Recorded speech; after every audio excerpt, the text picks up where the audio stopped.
Hi everyone. I'll be discussing a very important topic in electrical machines, the AC motor.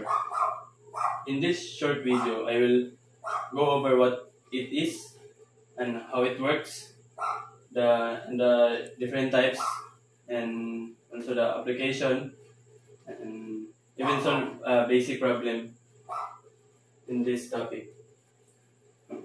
What is AC motor? An AC motor or alternative current motor is an electric motor driven by an alternating current. It converts electrical into mechanical, meaning it takes in AC power and gives out rotary motion to drive fans, pumps, and machines. And basic working principle.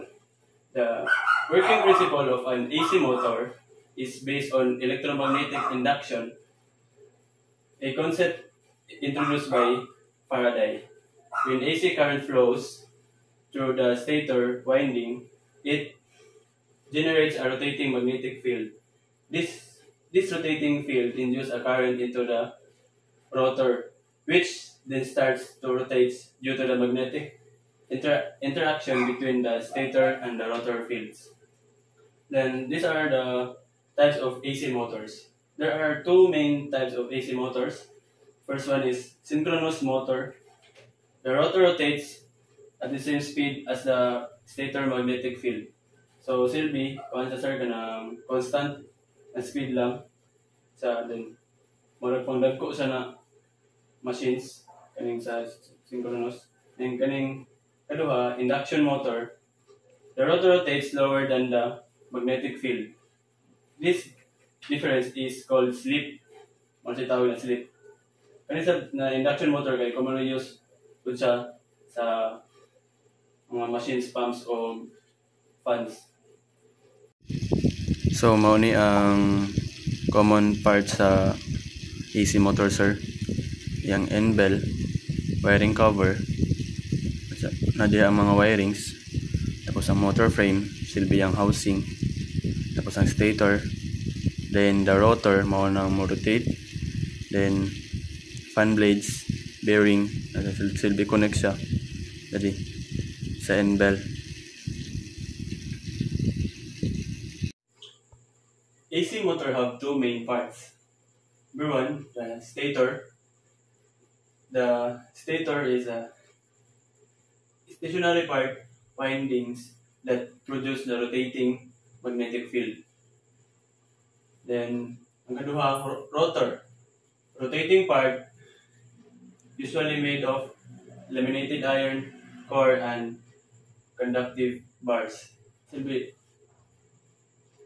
dagan na siya parts, pero kanila yung main parts din. Then, sa application and uses, household appliance. Let's say fans, washing machines, then ang HVAC system, compressor and blowers. Tapos ang industrial, at conveyor belt, pumps and machine tools. Then, diri, at formula sa synchronous speed o ang NS. Pagkuha sa synchronous speed, dapat naatay F, mga supply frequency, hertz di siya, tapos ang P, number of poles in the motor. So, nasa pagkuha, NS equals 120, ang constant, times the supply frequency over yung poles, number of poles.